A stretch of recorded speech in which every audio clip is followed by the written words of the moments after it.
student of class 11th. Once again we are here with a new video, and in this video we are going to discuss about the work done by variable forces.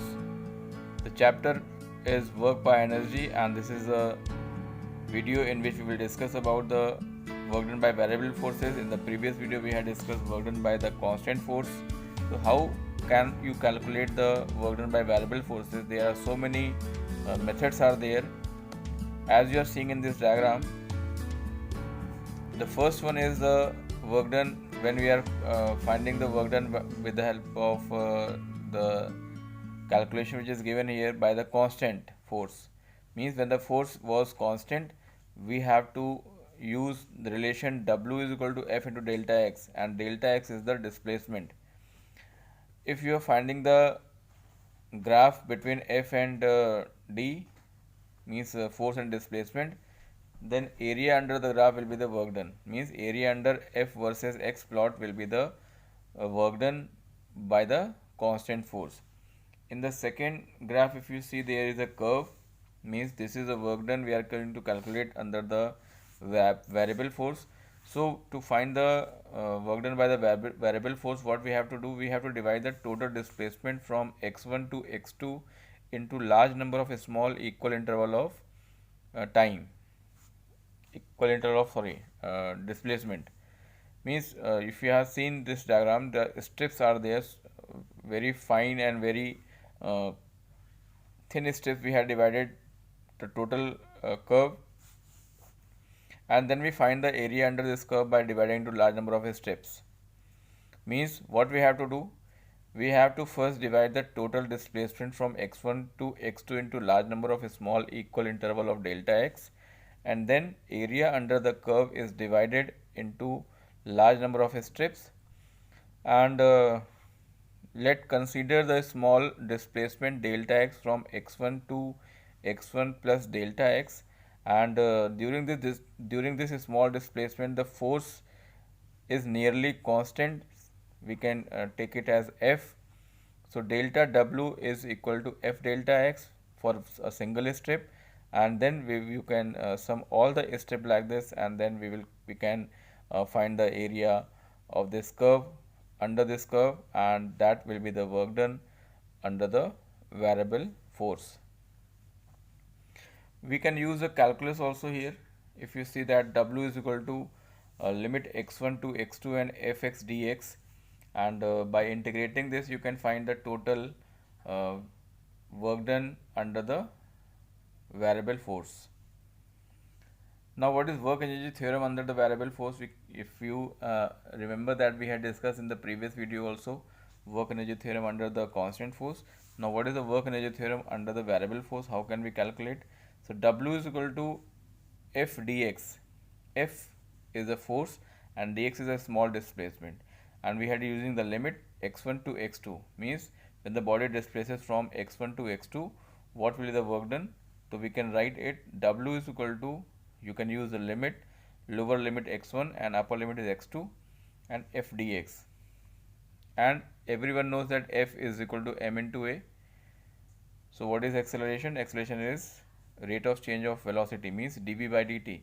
So we can write f is equal to m dv by dt. Now put the value of f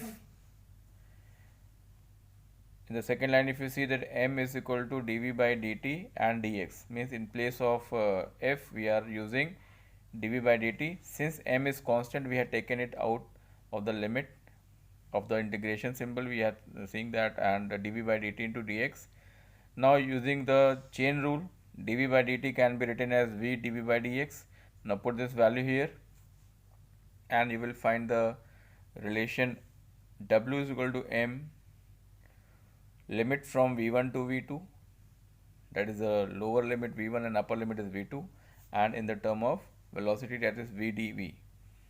Now you open this and you can write m 1 upon 2 v2 square minus v1 square, or we can say the difference of kinetic energy, means final energy minus initial energy, is equal to work done. So this is the way that how can we find the work done, work energy theorem under the variable force. Now what is the conservative force? Conservative force is A force is said to be conservative if the work done by the force or against the force in moving a body depend only upon the initial and final position of the body and is independent of the path followed between the initial and final position. Means it does not depend on the path, it only depend on the initial and final position. So it is independent of path taken and total work on the closed path is 0. For example, gravitational force and spring forces are the example of conservative force.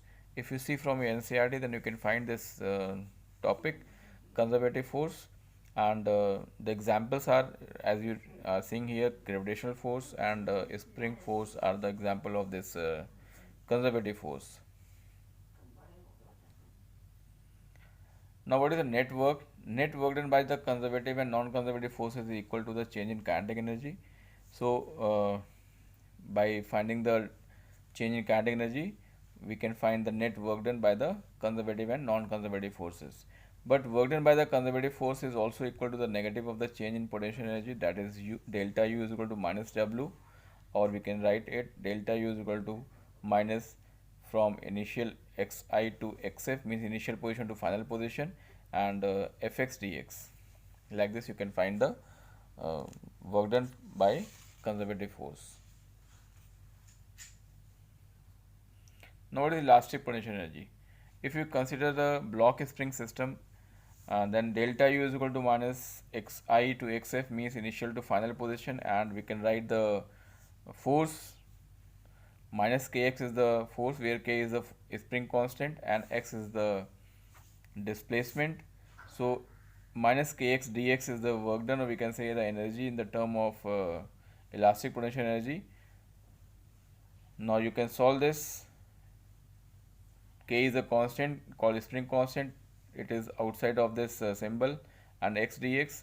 Now integrate it and solve this value 1 upon 2 kx square initial to final, and this is the value delta U is equal to 1 upon 2 kx f square minus 1 upon 2 kx I square, means final and initial energy. If you find the difference, then you can get the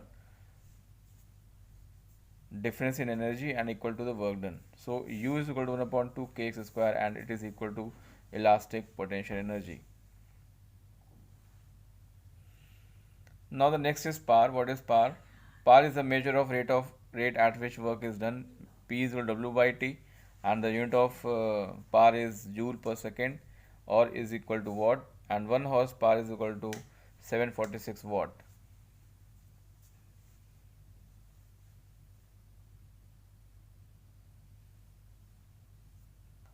If an object is moving at a constant speed in the face of friction, gravity, or air resistance, and so the power exerted by the driving force can be written as P is equal to Fd upon T, or we can write F d by T. D by T is equal to velocity, so the power and velocity are related like this: P is equal to F into V. So this is also the relation of power in the term of force and velocity.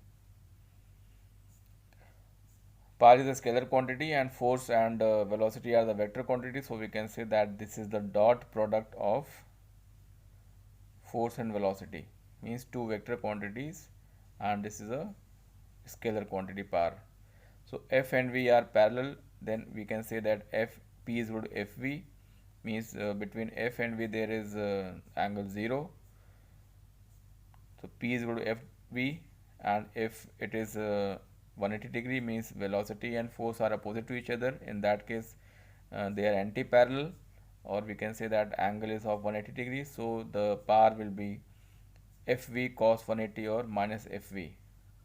So the power is negative in this case. So when an agent exert a force on a body in the direction opposite to the displacement and hence opposite to the velocity of the body, then he does negative work on the body, that is he delivers negative power to the body. So unit and dimension of power is 1 watt is equal to 1 joule upon 1 second, 1 horsepower is equal to 746 watt, and the dimension is ml square t to the power minus 3. You can find by solving this. Now how can we find the work done to the variable forces we had discussed in this video? area under any force displacement graph is the work done. And how can we find the area? We will divide this area into small strips, and then we can find the area of each strip, and then we can add it by summation, or we can use a calculus. By integrating, we can find the work done due to variable force. So in this video till here we are discussing that what the topic we had discussed. You have to read it from your NCERT and from your reference, and if you have any problem, then you can call me or message me on my WhatsApp. Till then, thank you, have a nice day.